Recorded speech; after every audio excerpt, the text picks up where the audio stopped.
Hi, and welcome to Cat Fasting. I am currently on a weight loss journey. I am taking Manjaro. My current dosage is 12.5 milligrams, and I take that weekly from vials. My long-term goal is to lose approximately 160 pounds, of which I've lost just over 100 so far. And my short-term goal is to regain my mobility due to a bad knee through weight loss. Okay, so update. According to my happy scale, in the last 7 days, I've lost 0.6 pounds, one tear, and 103.8 all time. My schedule this week was, starting last weekend, I ate up days Saturday and Sunday. Monday was a clean fast. Tuesday was an up day. Wednesday was a fasting mimicking down day. So I did eat less than 500 calories in one meal towards the end of the day. Thursday, I ate everything I could see and find and order to my door. And Friday, I, of course, had a fairly easy clean fast because I was still digesting all the food from the previous day. Yeah. Today is technically an up day, but I'm going to try to stick to maintenance calories. There's no need to overeat because Thursday took care of that for a good long while. I had a difficult time with cravings this week. I was really hungry. Clean fasting on Monday was very difficult. I wasn't even going to eat on Tuesday because I took my shot Monday at noon. So I wasn't really all that surprised that I was having cravings because it does take a while for the shot to kick in for me.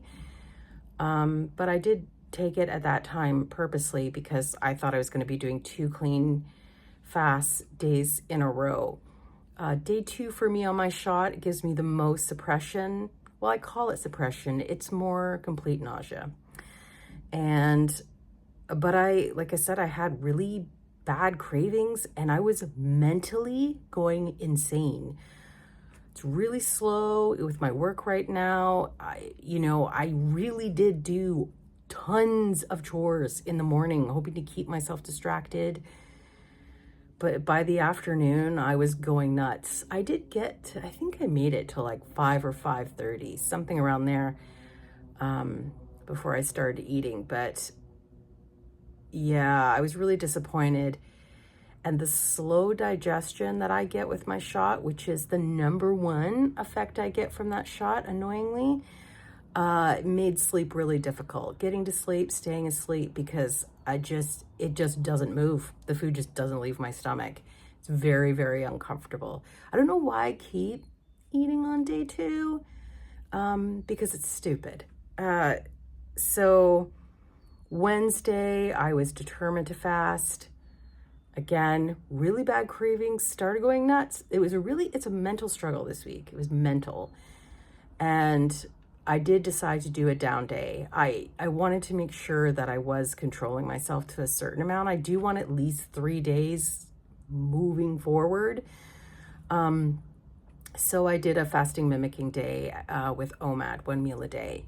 And yeah, I kept it light. So it was fine and I could sleep and all that. Thursday, I went insane. I just completely lost my mind. And the cravings went to full food fantasies, I guess.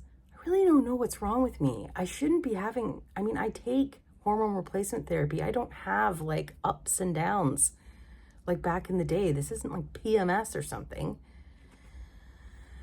So I went nuts, and let's just say I'm never eating Doritos again because I ate them all on Thursday. Jeez. I had to stay up until midnight and yet still wasn't feeling much of a difference in relief with digestion. I had acid reflux like Nobody's business. It was insane. I could only lie on my left side with my head elevated, and it was torture. It was torture. It was hell. But I'll tell you this, when I woke up on Friday, I had no problemo deciding to clean fast all day. Because like I said, when I woke up, I was still technically eating because all of my food from 2 p.m. on Thursday was still in my stomach. Oh my God, it was, yeah. Today is Saturday morning, and I woke up actually quite hungry. It was a little bit shocking, and I fully blame one of my good friends for giving me homemade carrot muffins. That is how I broke my fast, but worth it. They were amazing. So let's see. Oh, it doesn't matter.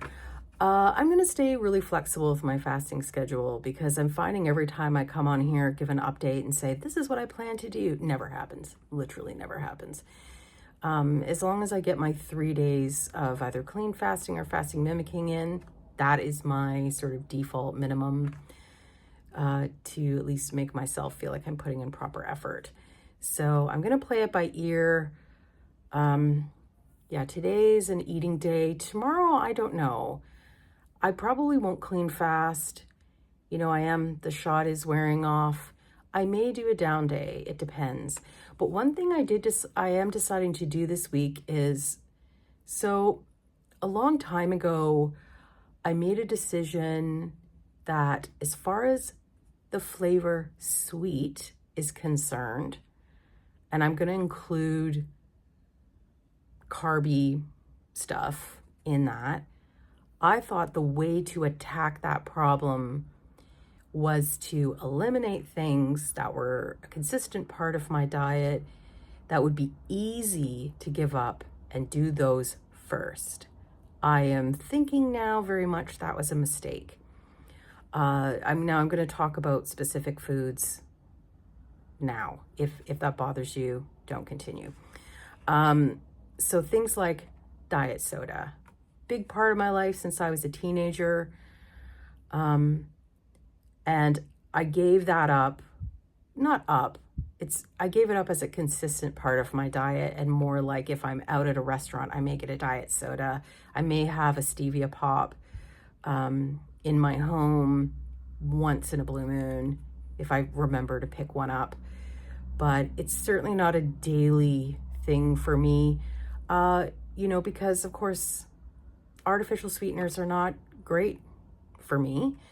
I understand that when I consume something that has like the sweet flavor that my body expects the matching calories to be in, and when it doesn't get it, it can trigger more hunger in me because it thinks those calories are missing and it doesn't understand what's going on.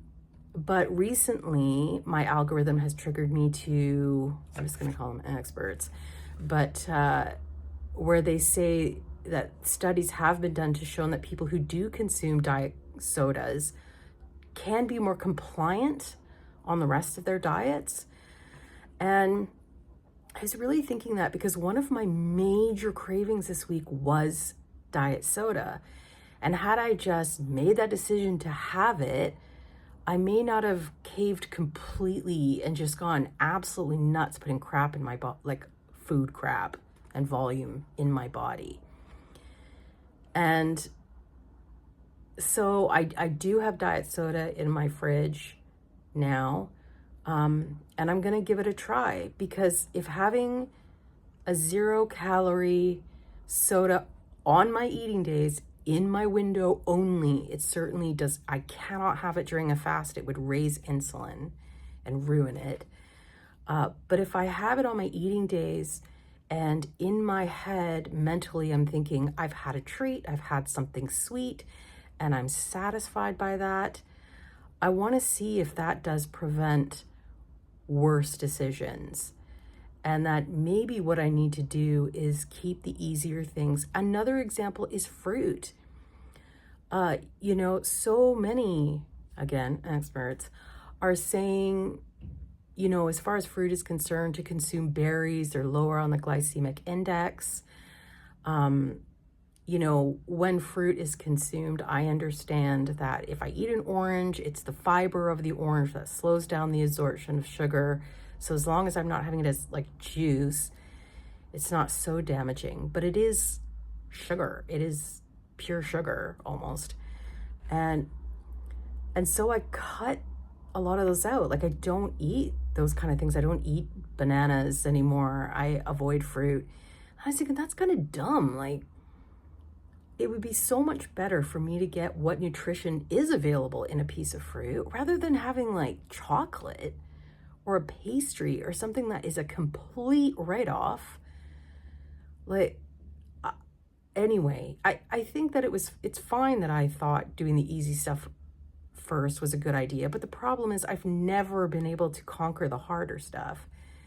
So I'm going to switch that around. And because giving up those sweeter fruits, the diet soda, the flavored yogurts, were easy, I have that confidence mentally that someday I will be able to do that again. So I'm going to use those for as long as I need to do, and I'll cut them out in whatever order I think is best for me. And you never know, maybe I'll have stevia pop for the rest of my life, and that'll be my eating day sweet treat. And is it the lesser of two evils? Yes. Is it perfect? No. But this is all about an end goal. So that is definitely something that that when I went shopping yesterday, I kept in my mind. So I do have diet soda in my fridge. I bought a nectarine, and I bought a really expensive but recommended flavored yogurt. And at least I'll get vitamin C, probiotics, you know, out of the foods, to get nothing from diet soda other than pleasure, but c'est la vie, right? So that is the biggest experiment I'm going to do this week and see if I can make changes. Other than that, physically, it's been getting hotter here. And I know I'm in the minority, but I can't stand the heat. It makes my knee absolutely unbearable.